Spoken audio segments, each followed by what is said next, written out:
అందరికీ నమస్కారం. మనసు ఎందుకు అలసిపోతుంది అనే సిరీస్లో 4వ భాగానికి మీకు స్వాగతం. గత 3 భాగాల్లో మనం మనసు పడే అలసట గురించి, ఆలోచనల ఒత్తిడి గురించి మాట్లాడుకున్నాం.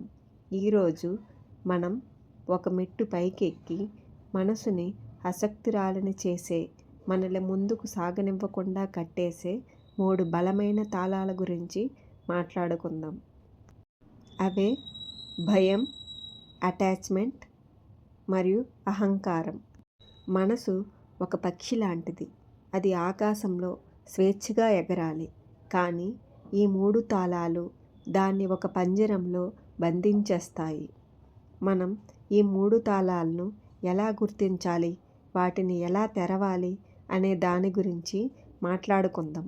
మీరు ప్రశాంతంగా కూర్చుని ఈ విషయాలను వినండి. మొదటి తాళం భయం. మనసుని అత్యంత వేగంగా అలసిపోయేలా చేసేది భయం. భయం అంటే కేవలం చీకటిని చూసో, జంతువులను చూసో వచ్చేది కాదు. అసలైన భయం మన లోపల ఉంటుంది. రేపు ఏమవుతుందో, నా ఉద్యోగం ఉంటుందా, నా ఆరోగ్యం బాగుంటుందా, నా దగ్గర ఉన్న డబ్బు పోతుందేమో, నా మనుషులు నన్ను వదిలేస్తారేమో, 10 మంది నా గురించి ఏమనుకుంటారో, నేను ఫెయిల్ అయితే లోకం నవ్వుతుందేమో. మీరు ఒక గదిలో కూర్చొని ఉన్నప్పుడు ఎవరో మిమ్మల్ని గమనిస్తున్నారని లేదా ఏదో ముప్పు పొంచి ఉందని మీకు అనిపిస్తే మీ శరీరం, మనసు ఎంత ఒత్తిడికి లోనవుతాయో ఆలోచించండి. భయం వల్ల మనసు ఎప్పుడూ అలర్ట్ మోడ్లో ఉంటుంది. ఈ హై అలర్ట్ స్థితి మన శక్తిని హరించేస్తుంది. భయాన్ని ఎదుర్కోవడానికి మార్గం దాన్ని వదిలేయడం కాదు, దాన్ని అర్థం చేసుకోవడం. భయం ఎప్పుడు అవాస్తవాల మీద ఆధారపడి ఉంటుంది. ఏమో జరిగితే అనే ప్రశ్న మీద భయం బతుకుతుంది. దీన్ని అదుపు చేయాలంటే ప్రస్తుతంలో బతకడం నేర్చుకోవాలి. కానీ ఆధునిక కాలంలో పులిని చూసి భయపడటం కంటే రేపు నా ఇంటర్వ్యూ ఏమవుతుందో అని భయపడటమే ఎక్కువైపోయింది. ఒక చిన్న కథ చెప్పుకుందాం. ఒక వ్యక్తి అడవిలో వెళ్తూ ఒక పామును చూసి భయపడి పారిపోయాడు.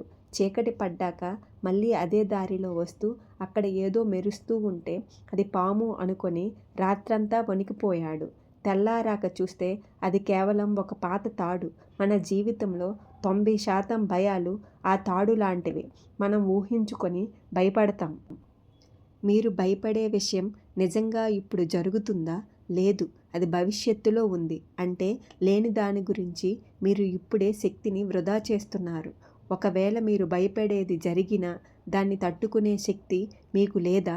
గతంలో మీరు ఎన్నో కష్టాలను దాటి ఇక్కడ దాకా వచ్చారు అంటే మీరు బలవంతులే.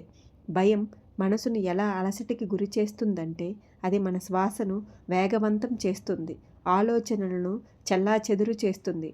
అందుకే భయం వేసినప్పుడు 1 నిమిషం కళ్ళు మూసుకొని దీర్ఘంగా శ్వాస తీసుకోండి. రెండవ తాళం అటాచ్మెంట్. దీన్నే మనం మమకారం లేదా బంధం అంటాం. ప్రేమకు అటాచ్మెంట్కు చాలా తేడా ఉంది. ప్రేమ స్వేచ్ఛని ఇస్తుంది, కానీ అటాచ్మెంట్ బంధిస్తుంది. మనం వస్తువులకు, మనుషులకు, చివరకు మన అభిప్రాయాలకు కూడా అతిగా అతుక్కుపోతాం. ఇది నాది, ఇది ఇలాగే ఉండాలి అనుకోవడం అటాచ్మెంట్. ఒక వ్యక్తి మన మాట వినకపోతే మనం కుంగిపోతాం. ఎందుకు? ఇక్కడ ఉన్నది ప్రేమ కాదు, ఆ వ్యక్తి నా ఇష్ట ప్రకారం ఉండాలనే అటాచ్మెంట్. మనం దేనికైతే అతుక్కుపోతామో అది మనల్ని కంట్రోల్ చేయడం మొదలు పెడుతుంది. ఒక వస్తువు పగిలితే మనసు విరిగిపోతుంది. ఒక బంధం దూరమైతే మన ప్రపంచం ఆగిపోయినట్లు అనిపిస్తుంది. ఈ డిపెండెన్సీ మనసును తీవ్రమైన అలసటకు గురిచేస్తుంది. నిరంతరం దేన్నో కాపాడుకోవాలనే తపన, ఏదో పోతుందనే ఆవేదన మనల్ని నిద్రపోనివ్వదు. డిటాచ్మెంట్ అంటే అడవుల్లోకి వెళ్ళడం కాదు, అన్నిటి మధ్య ఉంటూనే ఏది శాశ్వతం కాదు అనే సత్యాన్ని గుర్తుంచుకోవడం. చేతిలో ఉన్న నీటిని గట్టిగా పట్టుకుంటే కారిపోతాయి, అదే దోసిలి పట్టి ఉంచితే మన దగ్గరే ఉంటాయి. బంధాలను కూడా అలాగే గౌరవించాలి.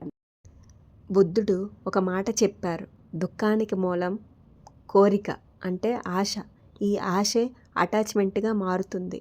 మనం మన పిల్లల మీద, భార్య భర్త మీద చూపేది ప్రేమ లేక అటాచ్మెంటా? అని మనల్ని మనం ప్రశ్నించుకోవాలి. ప్రేమ ఎదుటి వ్యక్తి సంతోషాన్ని కోరుకుంటుంది. వారు ఎక్కడున్నా ఎలా ఉన్నా బాగుండాలనుకుంటుంది. అటాచ్మెంట్ వారు నా దగ్గరే ఉండాలి, నేను చెప్పినట్లే వినాలి అని కోరుకుంటుంది. అటాచ్మెంట్ అనేది ఒక మానసిక బానిసత్వం. మనం దేనికి అతుక్కుపోతే దాని చేతిలో మనం రిమోట్ కంట్రోల్ బొమ్మలా మారిపోతాం. డబ్బుకు అతుక్కుంటే మార్కెట్ పడిపోయినప్పుడు మన బీపీ పెరుగుతుంది. మనుషులకి అతుక్కుంటే వారు పలకరించినప్పుడు మన మనసు విరిగిపోతుంది. ప్రతిరోజు రాత్రి పడుకునే ముందు ఈరోజు నా దగ్గర ఉన్నవి ఏవీ శాశ్వతం కాదు, ఇవన్నీ ప్రకృతి నాకు ఇచ్చిన బహుమతులు మాత్రమే అని అనుకోండి. దీనివల్ల వస్తువుల మీద మమకారం తగ్గుతుంది, కానీ వాటి మీద గౌరవం పెరుగుతుంది. మనసు తేలికవుతుంది. మూడవ తాళం అహంకారం. అత్యంత సూక్ష్మమైనది అహంకారం. అహంకారం అంటే కేవలం నేను గొప్ప అని అనుకోవడమే కాదు, నేను అనే భావన చుట్టూ ఒక గోడ కట్టుకోవడం. ఎవరైనా విమర్శిస్తే తట్టుకోలేకపోవడం, నేను చెప్పిందే కరెక్ట్ అని వాదించడం, నాకు అన్యాయం జరిగింది, నన్ను తక్కువ చేశారు అని పదే పదే కుమిలిపోవటం. అహంకారం అనేది ఒక భారీ బరువున్న కిరీటం లాంటిది. దాన్ని మోయడం చాలా కష్టం. లోకం మనల్ని ఎలా చూస్తుందో అని నిరంతరం ముఖానికి రంగు వేసుకొని బతకడం వల్ల మనసు విపరీతంగా అలసిపోతుంది. వేరే వాళ్ళతో మనల్ని మనం పోల్చుకున్న ప్రతిసారి ఈ అహంకారం దెబ్బతింటుంది. ఆ నొప్పి మనసును వేధిస్తుంది. వినయం అలవర్చుకోవాలి. మనకంటే పెద్ద శక్తి ఈ సృష్టిలో ఉందని గుర్తించాలి. నేను అనే గీతను చెరిపేసి మనం అనే భావనలోకి రావాలి. అహంకారం తగ్గే కొద్దీ మనసు తేలికవుతుంది. ఒక పెద్ద సముద్రంలో చిన్న అల నేను చాలా పెద్దదాన్ని అని గర్వపడింది. కానీ తీరాన్ని తాకగానే అది కరిగిపోయింది. మనం కూడా ఆ సముద్రంలో చిన్న అలలి లాంటి వాళ్ళమే. ఈ అనంతమైన విశ్వంలో మన అస్తిత్వం చాలా చిన్నది. ఈ సత్యాన్ని గ్రహిస్తే అహంకారం కరిగిపోతుంది. అహంకారం లేని చోట ప్రశాంతత చాలా ఉంటుంది. మరి ఈ 3 తాళాలను ఒకేసారి తీసే మాస్టర్ కీ ఏంటి? అది సాక్షిభావం, అబ్జర్వేషన్. మీ మనసులో భయం కలిగినప్పుడు నాకు భయం వేస్తుంది అనకండి. నా మనసులో భయం అనే ఆలోచన వస్తుంది అని గమనించండి. అంటే మీరు వేరు, మీ మనసు వేరు. ఒక ట్రాఫిక్ కానిస్టేబుల్ రోడ్డు మీద వెళ్ళే వాహనాలను గమనించినట్లు మీరు మీ ఆలోచనలను గమనించండి. వాటితో కలిసి ప్రయాణించకండి.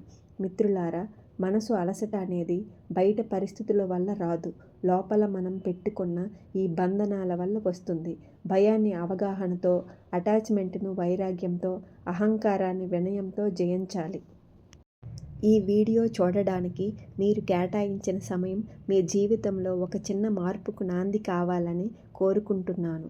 ఈ వీడియోని మళ్ళీ మళ్ళీ వినండి, ఎందుకంటే మనసు పాత అలవాట్లను అంత త్వరగా వదలదు. నిరంతర సాధన అవసరం.